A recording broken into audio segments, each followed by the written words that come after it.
Hello વિદ્યાર્થી મિત્રો, સ્વાગત છે તમારું બીએસસી મેથ્સના ઓનલાઈન થર્ડ વિડિયો લેક્ચરમાં, જેમાં હું મોહિત જોશી તક્ષશિલા વિદ્યાપીઠ વતી આપ સૌનું હાર્દિક સ્વાગત કરું છું. જેમાં આપણે પ્રીવિયસ બે વિડિયો લેક્ચરમાં આપણે ઇન્ક્રીઝિંગ અને ડિક્રીઝિંગ ફંક્શનનો કોન્સેપ્ટ જોયો અને એના અમુક એક્ઝામ્પલ જોયા. આ વિડિયો લેક્ચરની શરૂઆતમાં પણ જે ઇન્ક્રીઝિંગ અને ડિક્રીઝિંગ ફંક્શનનો એક અગત્યનો સમ છે એના વિશે પહેલા ડિસ્કસ કરી લેશું, એ આપણે ગણી લેશું, પછી આજના આપણા નવા ટોપિકમાં આગળ વધશું.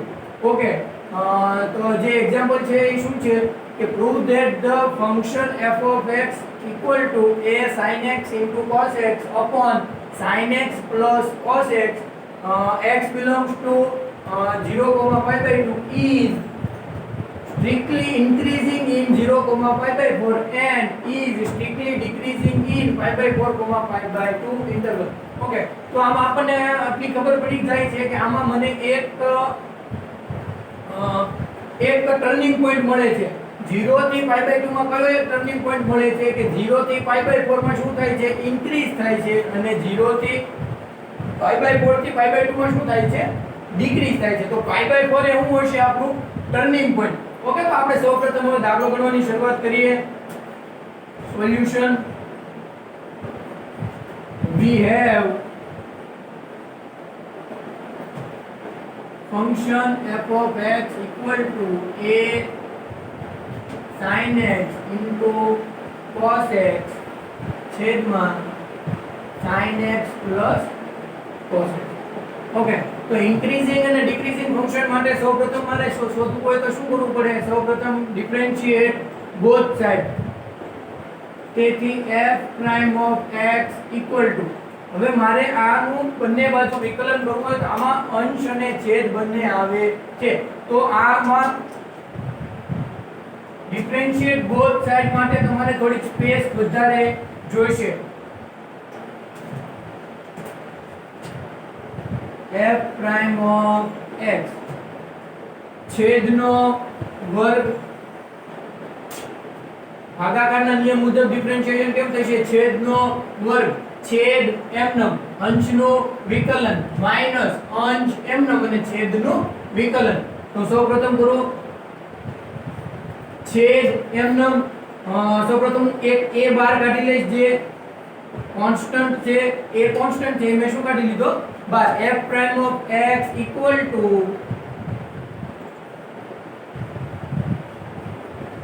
ઓકે, a બાર કાઢી લીધો, છેદ એમનમ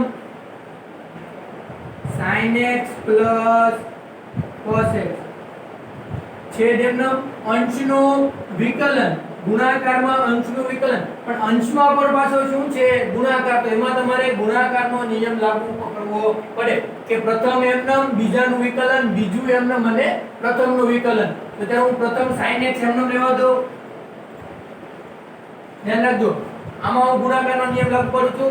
sin a બાર કાઢી લીધા છે, sin x આમનમ, cos x નું વિકલન શું થશે?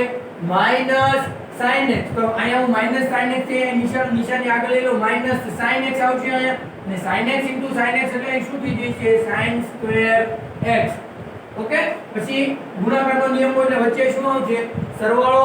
પછી sin x નું શું કરીશું? પછી આ cos x આમનમ રહેશે અહીંયા, અને sin x નું શું થશે? cos x. અહીં ગુણાકારમાં પણ cos x છે એટલે અહીં શું થઈ જશે? cos વર્ગ x. બરોબર. પછી શું આવશે? માઈનસ અંશ આમનમ, માઈનસ અંશ આમનમ sin x into cos x. ગુણાકારમાં છેદનું વિકલન, છેદ sin x નું cos x થશે અને cos x નું માઈનસ sin x, એટલે આ થશે માઈનસ sin x. બરોબર. અને છેદનો શું કરવાનો હતો? અહીંયા વર્ગ.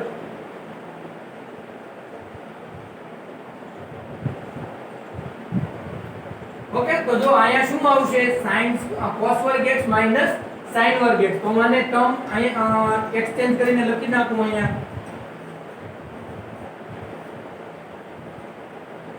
sin x plus cos x, cos વર્ગ x માઈનસ sin વર્ગ x ઓછા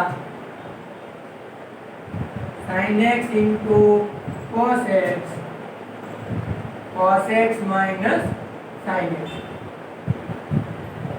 ઓકે, છેદમાં sin x plus cos x raised to square.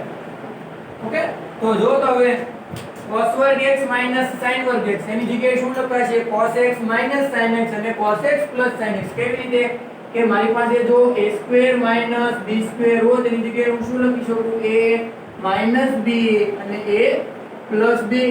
Okay, આની જગ્યાએ હું શું લખી શકું? cos minus x અને cos x minus sin x અને cos x plus sin x.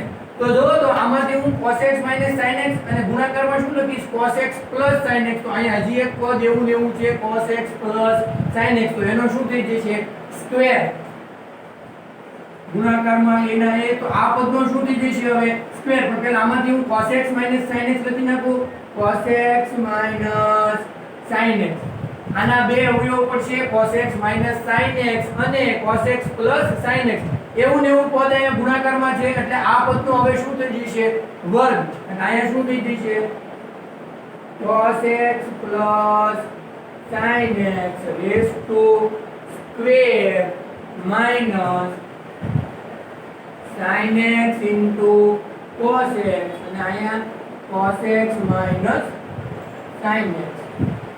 છેદમાં શું આવશે? sin x plus cos x raised to square sin x plus cos x raised to square. Okay, હવે જો તો આ બે પદ થઈ ગયા. બે પદમાંથી સામાન્ય શું નીકળે છે? અહીંયા cos x minus sin x અને અહીંયા cos x minus sin x. Okay, તો થોડું કંઈ ઇરેઝ કરું છું. અત્યાર સુધીનું નોટ ડાઉન કરી લેજો.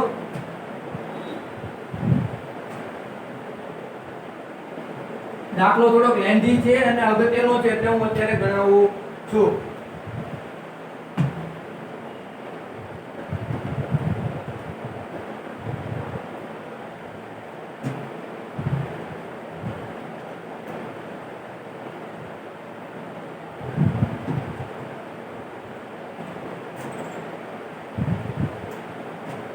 ઓકે, તો આ બંને પદમાંથી સામાન્ય શું નીકળશે? cos x minus sin x. cos x minus sin x.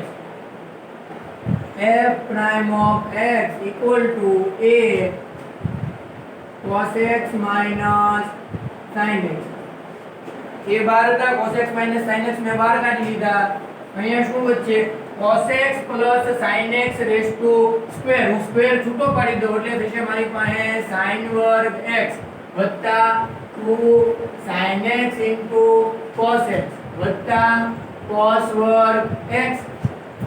આ પદમાંથી cos x minus sin x નીકળી ગયું છે. હવે વચ્ચે શું મારી પાસે? minus sin x into cos x minus sin x into cos x. છેદમાં શું આવશે? sin x plus cos x raised to square. Okay, તો સાદું રૂપ આપો જોઈએ વધારે a cos x minus sin x. હવે આ છગડીયો કાઉન્ટ નહીં કરો તો ચાલશે. sin વર્ગ x વત્તા cos વર્ગ x એટલે કેટલા થઈ જશે? 1. 2 sin x into cos x એમાંથી એક વાર sin x into cos x બાદ કરી નાખો તો અહીંયા કેટલા વધશે? Plus sin x into cos x sin વર્ગ x વત્તા cos વર્ગ x 1 થઈ જશે અને 2 sin x into cos x minus sin x into cos x એટલે કેટલા થઈ જશે? માત્ર sin x into cos x. Okay, છેદમાં શું છે? જે sin x plus cos x raised to square. હવે જો વિદ્યાર્થી મિત્રો, મારે આ પદ ઇન્ક્રીઝિંગ કે ડિક્રીઝિંગ શોધવું એના માટે જો શોધવું પડે કે f prime of x greater than 0 છે કે less than 0. હવે આ પદ છેદ જુઓ તમે, છેદ ક્યારેય પણ 0 થઈ શકે નહીં કેમ કે એનો શું છે? Square. sin x into cos x આની સાથે શેમાં છે? સરવાળામાં. આ પદ પણ ક્યારેય ધન ઋણ થઈ શકે નહીં. બીજું કયું? cos x minus sin x. છતાં આપણે આમાં એક ટર્નિંગ પોઈન્ટ મેળવવાનો હોવાથી આપણે f prime of x equal to શું લેશું? 0. To find turning point equate f prime of x equal to 0 એટલું તમારે અહીં લખવાનું રહેશે કે to find turning point or critical point equate f prime of x equal to 0 તેથી f prime of x equal to 0 આના equal to હું જો અહીંયા 0 કહી દઉં તો આ પદ ભાગાકારમાં છે અહીંયા આવશે ગુણાકારમાં 0 થઈ જશે આ ભાગ ગુણાકારમાં છે અહીંયા આવશે તો ભાગાકારમાં 0 ના છેદમાં આવશે એટલે 0 થઈ જશે આ એ આની સાથે શેમાં છે ગુણાકારમાં છે આ બાજુ આવશે તો એ પણ શું થઈ જશે 0 તેથી હું ડાયરેક્ટ પદ લખું છું કે મારી પાસે લાસ્ટમાં વચ્ચે શું કે cos x sin x equal to 0 તમારે થોડું વ્યવસ્થિત લખાણ લખવું પડશે કે આના ઇક્વલ ટુ નવું પદ લખીને 0 કે જો છેદ ગુણાકારમાં ભાગાકારમાં હોય 0 સાથે ગુણાઈ જશે અને આ ગુણાકારમાં જે 0 સાથે ભગાઈ જશે આ એ પણ તેની સાથે છેદમાં વયા જશે ઓકે તો આમાંથી મેળવો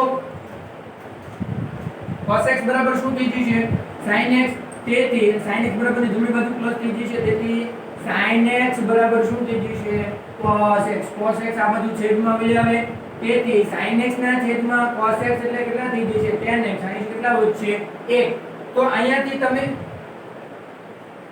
tan x બરાબર 1 ની જગ્યાએ શું તમે લખી શકો tan pi by 4 બરાબર તો હવે તમને વિધેય કયા ચરણમાં કીધું છે 0 થી pi by 4 અને 0 થી pi by 4 માં તમે વિધેય આપે tan વિધેય ધન જ હોવાથી તમે આ બે સીધા કેન્સલ કરી શકો પણ અત્યારે આપણે સીધા દર વખતે કેન્સલ કરશું નહીં કારણ કે આપણને અત્યારે આપ્યું છે 0 થી pi by 2 દર વખતે આપ્યું હશે નહીં આપણે અત્યારે લઈએ એક કન્ડિશન મે લગાવી હતી કે tan x બરાબર tan y હોય tan x બરાબર tan y હોય તો x બરાબર થશે n pi plus or minus y n pi plus or minus y okay તો અત્યારે અહીંયા મારી પાસે x ની જગ્યાએ તો x જ છે પણ y ની જગ્યાએ કેટલા છે pi by 4 તો અહીંથી મને x કેટલા મળશે x બરાબર n pi plus or minus અહીંયા શું આવશે અત્યારે આપણે પ્લસ લઈએ કેટલા આવશે અહીંયા pi by 4 n ની જગ્યાએ મેં તમને શું કીધું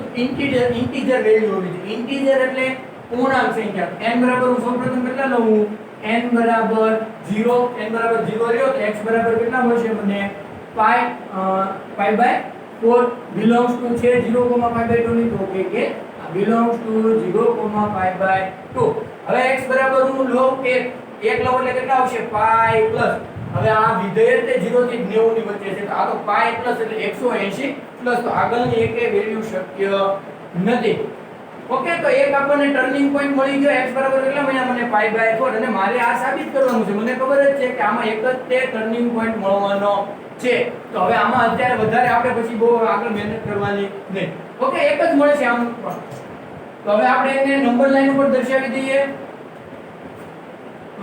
x બરાબર pi by 4 મને એક મળ્યું છે અને f prime of x મારી પાસે શું છે મારે ધ્યાન યાદ રાખવું પડશે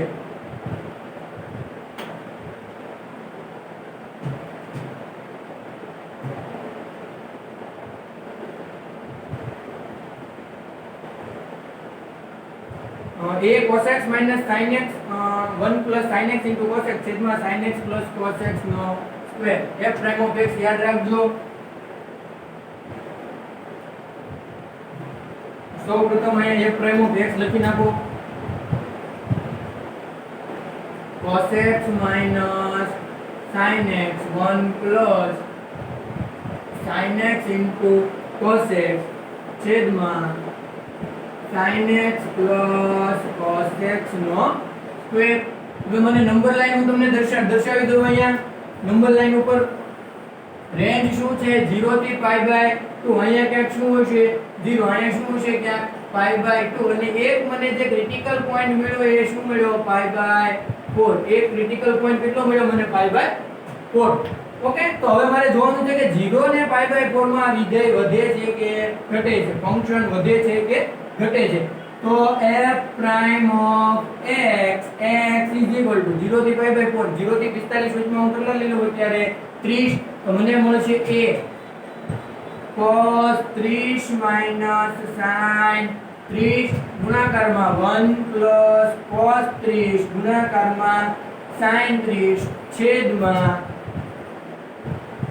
sin 30 plus cos 30 raise to square સાદું રૂપ આપો એ cos 30 થશે √3/2 માઈનસ sin 30 થશે 1/2 આ 1 પ્લસ 1 √3/2 હશે અને 1 1/2 હશે આખાના છેદમાં 1 1/2 અને 1 હશે √3/2 આખાનો સ્ક્વેર અહીંયા સાદું રૂપ આપું છું બેના છેદ સરખા છે એટલે a √3 માઈનસ 1 ના છેદમાં કેટલા થઈ જશે 2 અહીંયા સાદું રૂપ આપો 2 દુ 4 4 એકા 4 પ્લસ a √3 માઈનસ 1 4 પ્લસ √3 અહીંયાથી 4 હશે ને અહીંયા 2 હશે છેદમાં આના છેદમાં કેટલા આવશે 8 √3 માઈનસ 1/2 આના અને આના આવશે 4 એટલે 4 દુ 8 આનું સાદું રૂપ આપો 2 ના છેદમાં 2 છે 12 વય આવશે એટલે વર્ગ થઈ જશે એટલે કેટલા થઈ જશે છેદમાં 4 અહીંયા કેટલા વધશે √3 પ્લસ 1 નો સ્ક્વેર આ 4 દુ 8 હવે અમારે આનું બહુ સાદું રૂપ મારે દેવાની જરૂર નથી મારે આમાં જોવાનું છે કે આ ધન હશે કે ઋણ તો આ પદ હંમેશા કેવું હશે પોઝિટિવ આ પદ પણ હંમેશા કેવું હશે પોઝિટિવ આ મારે જોવાનું રહે હવે √3 ની વેલ્યુ કેટલી થશે 1.73 1.73 માંથી તમે 1 બાદ કરશો તો જવાબ કેવો આવશે ધન અને આનો જવાબ આપણે છતાં પણ લખી નાખીએ a √3 માઈનસ 1 √3 પ્લસ 4 છેદમાં 2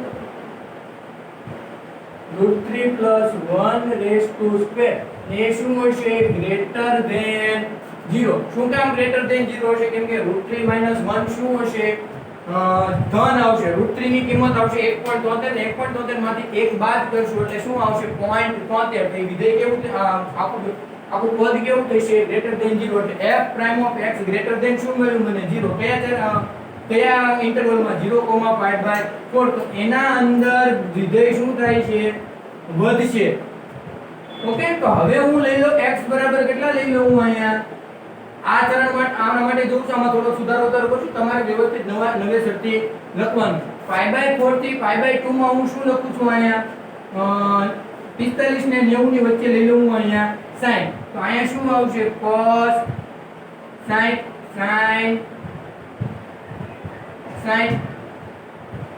cos sin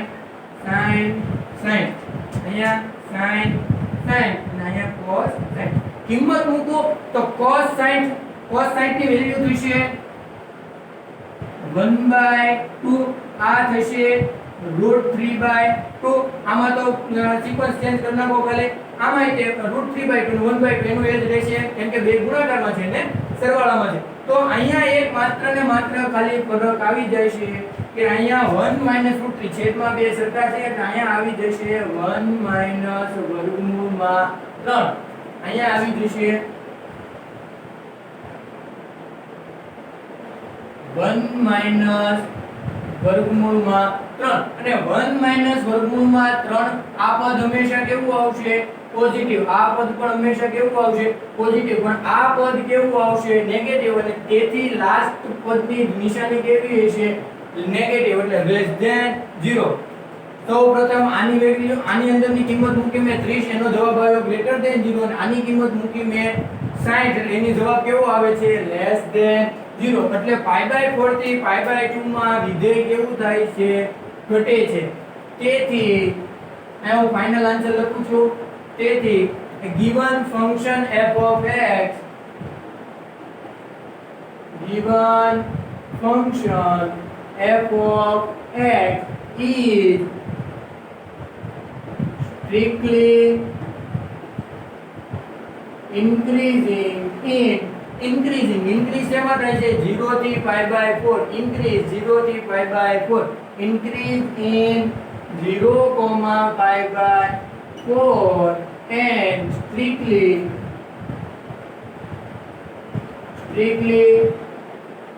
decreasing in π/4, π/2 okay તો આ દાખલો ગણવાની જરૂરિયાત એટલે કે હતી કે થોડો લેન્ધી હતો અને અગત્યનો છે કે સૌપ્રથમ આપણે એનું બે સાઈડ વિકલન કરી નાખવાનું, થોડુંક સાદુરૂપ વ્યવસ્થિત આપી અને આ પદ આમાંથી સામાન્ય કાઢી લેવાનું અને ક્રિટિકલ પોઈન્ટ આમાં એક મળે છે મને એટલે ઇક્વેટ 0 કરવાનું. 0 કર્યા પછી મારે એને આ નંબર લાઈન ઉપર દર્શાવવાના અને બે ની વારાફરતી કિંમત મૂકો એટલે આમાં ઇન્ક્રીઝ આવશે અને આમાં ડિક્રીઝ આવશે. આના ઉપરથી ખબર પડશે કે આ પદ ઋણ હોય તો ઋણ થશે, બાકી આ બધા તો કેવા હશે? ધન. ઓકે, તો આને રિલેટેડ એક દાખલો છે એ તમારે અત્યારે એક તમને હું દાખલો સેલ્ફ સ્ટડી માટે આપું છું તો એની નોટ કરી લેજો. નોટ કરજો. find in which interval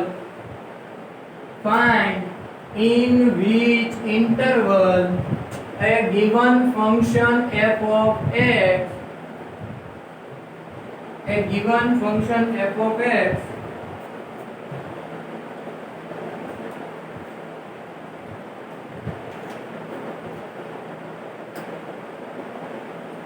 આ સેલ્ફ સ્ટડી માટેનો દાખલો છે. f of x equal to sin x into cos x છેદમાં sin x plus cos x x belongs to pi by 2 comma pi. આ વિધાનમાં શું આવી ગયું? x belongs to pi by 2 comma pi. ઓલા વિધેયમાં આપણે સીધા tan x ઉડાડી શકતા હતા કારણ કે પ્રથમ ચરણમાં હતા, પણ આ હવે પ્રથમ ચરણમાં છે ને આ છે દ્વિતીય ચરણમાં, એટલે મારી પાસે એક પદ આવી ગયું હશે. આનું બધું સાદુરૂપ આપો એટલે શું આવી ગયું તમારી પાસે? cos x minus sin x બરાબર 0. તેથી મને મળ્યું હતું tan x બરાબર 1. તેથી tan x બરાબર tan pi by 4. તેથી x બરાબર n pi plus or minus pi by 4. આના ઉપરથી મારે ઇન્ટરવલ પૂછ્યા છે. find in which interval, એટલે આમાં એકાદો ક્રિટિકલ પોઈન્ટ તો મળતો જ તે હોય. તો ક્રિટિકલ પોઈન્ટ મેળવવાનું તમને થોડું ઘણું શીખવાડી દઉં છું, બાકી તમારે દાખલો આપો જાતે ગણવાનો. x બરાબર 0 લ્યો, x બરાબર 0 લ્યો એટલે કેટલા વચ્ચે x બરાબર n બરાબર કેટલા લેશો તમે? 0. x બરાબર કેટલા મળશે? pi by 4. not belongs to pi by 2 pi એની અંદર આવશે નહીં. ઓકે, હવે એકવાર લ્યો n બરાબર 1 લ્યો. n બરાબર 1 લેશો તો કેટલા આવશે? pi પ્લસ અહીંયા 1 લેશો એટલે શું થઈ જશે? x બરાબર pi plus pi by 4 plus લેશો ત્યારે તો આ પણ પાઈ પ્લસ છે એટલે પાઈ પ્લસ એની પછીના ચરણમાં એટલે ત્રીજા ચરણમાં આમાં આવશે નહીં. not belongs to pi by 2 pi. પણ હવે અહીંયા હું પ્લસ ની બદલે શું લઉં? માઈનસ. શું કામ માઈનસ લઉં? કેમ કે મારે પાઈ માઈનસ, અહીંયા જો હું પાઈ માઈનસ લઉં તો કયા ચરણમાં આવશે? બીજા ચરણમાં. તો અહીંયા મારે અહીં પ્લસ ની જગ્યાએ શું લઉં? n બરાબર તો 1 જ લઉં, પણ x બરાબર શું લઉં? pi minus pi by 4 એટલે આવશે 3 pi by 4 belongs to pi by 2 pi. આ 3 pi by 4 એટલે 135 સમથિંગ થશે એટલે 90 ને 180 ની વચ્ચે આવશે. માઈનસ લેવાનું એકવાર એટલે કેટલા આવશે? 3 pi by 4. એટલે તમને બે રેન્જ મળી pi by 2 થી 3 pi by 4 અને 3 pi by 4 થી pi. હવે એની તમારે કિંમત મેળવવાની, એની વચ્ચેની એક કિંમત મૂકવાની, ત્યારે જોવાનું f prime of x greater than equal to છે તો ઇન્ક્રીઝિંગ થશે અને લેસ ધેન હશે તો ડિક્રીઝિંગ હશે. ઓકે, તો ઇન્ક્રીઝિંગ અને ડિક્રીઝિંગ ફંક્શનનો આ ટોપિક આજે આપણે પૂરો કર્યો અને હવે આજે આપણે અત્યારે એક નવા ટોપિકનું ડિસ્કશન કરશું. નવા ટોપિકનું નામ છે કોન્કેવ અપવર્ડ્સ એન્ડ કોન્કેવ ડાઉનવર્ડ્સ.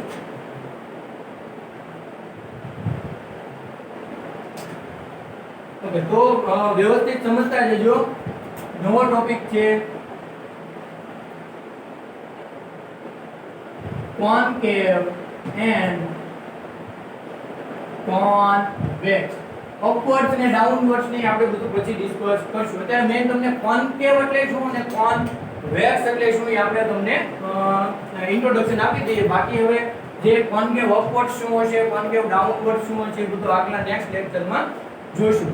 ઓકે, તો કોન્કેવ એટલે શું? ડેફિનેશન સૌપ્રથમ જોઈ લઈએ.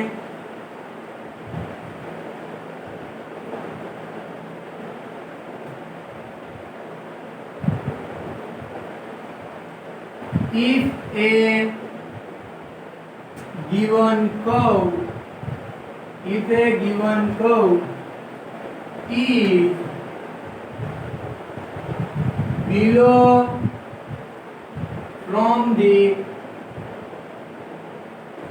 below from the tangent line,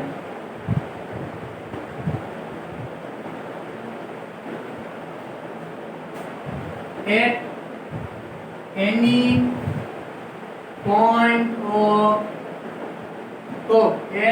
point of curve, then given curve is concave. If a given curve is below from the tangent line at any point of curve, then the given curve is concave. હવે આને હું તમને વ્યવસ્થિત સમજાવું કે મારી પાસે એક કર્વ છે, તો આના હું એક એની પોઈન્ટ ઓફ કરું, કોઈ પણ જગ્યાના પોઈન્ટ ઉપરનો જો હું ટેન્જન્ટ દોરું, કોઈ પણ પોઈન્ટ ઉપરના કર્વનું કોઈ પણ પોઈન્ટ લઉં એના ઉપર જો હું ટેન્જન્ટ દોરું તો ઈ જે કર્વ હોય ઈ ટેન્જન્ટ લાઈનની બિલો આવતું હોય. a given curve is below from the tangent line. below એટલે નીચે, from the tangent line એટલે tangent line ની ક્યાં આવે છે? નીચે. at any point of the curve, then the given curve is concave. નો મતલબ શું છે કે હું એક કર્વ લઉં, એના કોઈ પણ બિંદુએ ટેન્જન્ટ લાઈન દોરું, તો જો એ કર્વ ટેન્જન્ટ લાઈન થી બિલો હોય તો એવાને શું કહેવામાં આવે છે? કોનકેવ. ઓકે, કોનકેવ એને કહેવાય છે. અને હવે હું જોડે જોડે લઈ લઉં કોનવેક્સ ની વ્યાખ્યા. તો if a given curve is below ની જગ્યાએ શું કરવાનું રહેશે? હવે તમે પહેલા કોનકેવ ની વ્યવસ્થિત લખી પછી કોનવેક્સ માટે પણ અલગ વ્યવસ્થિત લખજો. હું આમાં ને આમાં સુધારો કરું છું. if a given curve is above from the tangent line at any point of the curve, then the given curve is convex. Okay, તો હું એક કર્વ લઈ લઉં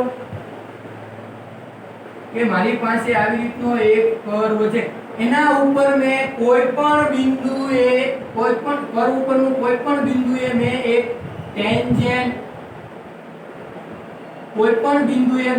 ટેન્જન્ટ લીધો. આ બિંદુએ મેં ટેન્જન્ટ લીધો તો ઈ બિંદુથી જે કર્વ હોય છે ટેન્જન્ટ લાઈન થી કેવો હોય છે? કર્વ કેવો હોય છે? above. if a given curve is above from the tangent line, tangent line થી કેવો છે? ઉપર. કહેવાને કેવો કહેવાય છે? convex. એટલે વસ્તુ ખાલી તમારે યાદ રાખવાની છે કે કર્વ હોય તેના પર કોઈ બિંદુ હોય, તેના પર જો ટેન્જન્ટ લાઈન દોરેલી હોય, કોઈ પણ બિંદુએ ટેન્જન્ટ લાઈન દોરી હોય, તો જો કર્વ ટેન્જન્ટ લાઈન ની બિલો હશે તો કોનકેવ કહેવાશે, અને ટેન્જન્ટ લાઈન ની અબાવ હશે તો કેવું કહેવાશે? કોનવેક્સ. ઓકે, તો આ કોનકેવ અને કોનવેક્સ નો કોન્સેપ્ટ હતો કે કોનકેવ કોને કહેવાય છે અને કોનવેક્સ કોને કહેવાય છે. ઓકે, તો હવે આપણે અત્યારે જોડે જોડે અત્યારે કોનકેવ અપવર્ડ્સ એટલે શું અને કોનકેવ ડાઉનવર્ડ્સ એટલે શું એની જોડે જોડે વ્યાખ્યા પણ જોઈ લઈએ.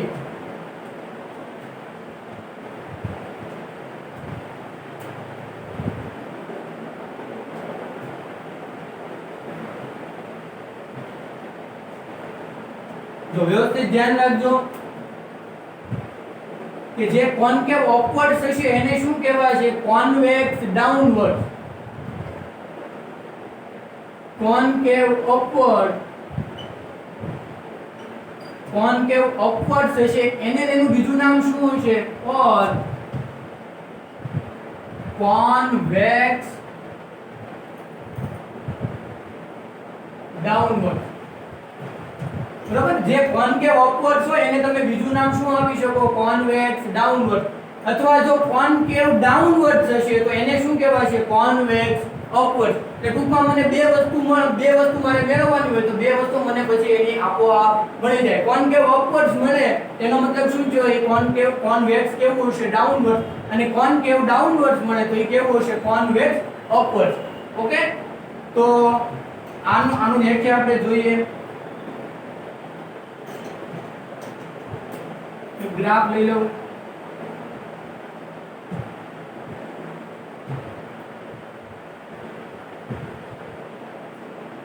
કોન્કેવ ની વાત કરીએ છીએ અત્યારે. કોન્કેવ ગ્રાફ લઈએ આપણે.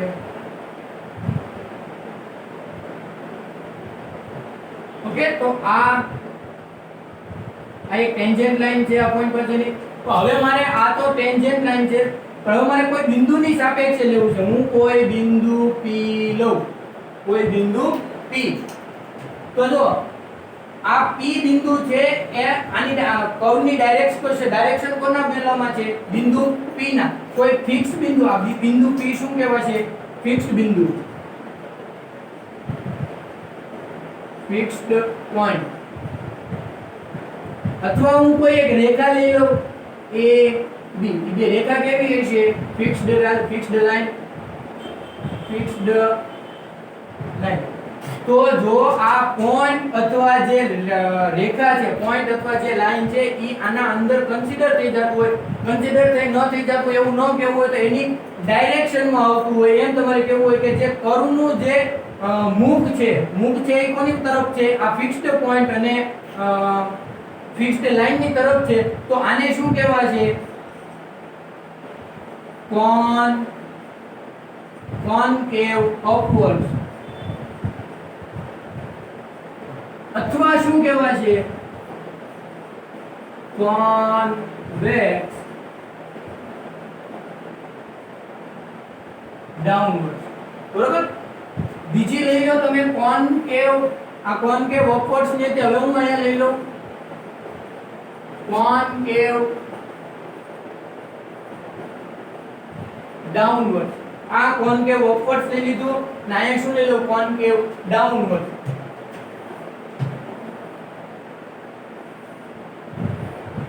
આ કોન્કેવ ની કોન્કેવ. હવે હું અહીંયા એક બિંદુ મેં P લઈ લીધું અને અહીંયા મેં એક રેખા લઈ લીધી A અને B. તો જો તો આ P અને બિંદુ P અને બિંદુ AB આની અંદર કન્સિડર થતા નથી કે આનું મુખ આના તરફ છે નહીં. તો આને કેવું કહેવાશે? કોન્કેવ ડાઉનવર્ડ ઓર કોન્વેક્સ અપવર્ડ. ઓકે, ટૂંકમાં તમારે કોન્કેવ અપવર્ડ્સ ને કોન્કેવ ડાઉનવર્ડ્સ એ કોઈ બિંદુ અથવા કોઈ ફિક્સ્ડ બિંદુ અથવા કોઈ ફિક્સ્ડ લાઈનની રિસ્પેક્ટમાં મળશે. આને તમે અત્યારે કોન્કેવ અપવર્ડ્સ ક્યારે કહી શકો? With respect to point P or with respect two fixed line AB. હવે હું જો આ તે ગ્રાફમાં હું અહીંયા કોઈ બિંદુ PAB x લઈ લો, અહીંયા કોઈ બિંદુ x લઈ લો, તો આ કર્વનું મુખ આના તરફ છે ને અથવા આ x આની અંદર કન્સિડર થતો નથી. તો આ તે કર્વ થશે concave downward with respect to point x. કેમ કે આમાં કન્સિડર આ બે પોઈન્ટ કન્સિડર થાય છે, આમાં કન્સિડર થતા નથી. એટલે the given curve is concave downwards with respect to point x. તેવી જ રીતે આપણે અહીંયા જોઈએ, માની લો આ એક બિંદુ અહીંયા મારી પાસે કેવું આવ્યું છે? x. તો જુઓ તો આ x છે આ x ની સાપેક્ષે જો x ની રિસ્પેક્ટમાં જુઓ તો અહીંયા શું થઈ જશે? કન્સિડર થઈ ગયું છે. એટલે આ curve this curve is concave upwards with respect to point x and concave downwards with respect to point P and with respect to fixed line AB. Okay, તો concave upwards એટલે શું થશે? convex downward અને concave downwards એટલે શું થશે? convex upward. આપણે એકની વ્યાખ્યા યાદ રાખી લેવાની, બીજાની તમને ઓટોમેટિક યાદ રહી જશે. ઓકે, તો સૌપ્રથમ લાસ્ટમાં રિવિઝન કરાવી દઉં એકવાર ઝડપથી કે કર્વ હોય એનું ફેસ હોય કે જે જો આના બાજુ હોય અથવા એની અંદર કન્સિડર થઈ જશું, કન્સિડર તો ન કહી શકીએ પણ એની તરફ હોય, એની ડાયરેક્શનમાં હોય તો એને શું કહેવાશે? કોનકેવ અપવર્ડ. અને જો એની ડાયરેક્શનમાં ન હોય તો આને વિથ રિસ્પેક્ટમાં આ કર્વ કોનકેવ અપવર્ડ થશે અને આ થશે કોનકેવ ડાઉનવર્ડ. આ કર્વમાં આના રિસ્પેક્ટે કોનકેવ ડાઉનવર્ડ થશે અને આની રિસ્પેક્ટમાં કોનકેવ અપવર્ડ થશે. બરોબર? તો હવે નેસેસરી કન્ડિશન, હવે આપણે જ્યારે ઇન્ક્રીઝિંગ ને ડિક્રીઝિંગ ફંક્શનમાં જોયું હતું ત્યારે આ રીતે ગ્રાફિકલી જોયું હતું, પણ જ્યારે સમ ગણતા હતા ત્યારે આ કોઈનો ઉપયોગ કરતા ન હતા. એવી જ રીતે હવે આ માત્ર મારે મેં ગ્રાફિકલી તમને કે આનો કર્વ કેવો હોય, કેવી રીતનો કોની સાપેક્ષે અપવર્ડ હોય, કોની સાપેક્ષે ડાઉનવર્ડ હોય, મેં તમને એની વ્યાખ્યા આપી કે કોનકેવ અપવર્ડ સીધે હશે કોન્વેક્સ ડાઉનવર્ડ અને કોનકેવ ડાઉનવર્ડ સીધે શું હશે? Convex upward. ઓકે, તો હવે આપણે દાખલા ગણવા માટે આની પણ નેસેસરી કન્ડિશન આવશે કે નેસેસરી કન્ડિશન ફોર કોન્કેવિટી એન્ડ કોન્વેક્સિટી. તો હવે એ આપણે નેક્સ્ટ વિડિયો લેક્ચરમાં જોઈશું. આ ટોપિકનું નામ માત્ર ને માત્ર કોનકેવ અપવર્ડ્સ એન્ડ કોન્વેક્સ ડાઉનવર્ડ નથી, આના જોડે જોડે આવે છે પોઈન્ટ્સ ઓફ ઇન્ફ્લેક્શન. તો આપણે અત્યારે આ વિડિયો લેક્ચર પૂરતું આટલું રાખીએ. નેક્સ્ટ વિડિયો લેક્ચરમાં હવે આપણે necessary condition for concave upwards and concave downwards ની necessary condition જોશું અને પછી આગળનો ટોપિક જે છે points of inflection એમાં જાશું. ઓકે, તો વિડિયો ગમ્યો હોય તો લાઈક કરો, શેર કરો અને સબસ્ક્રાઇબ કરો. Keep learning.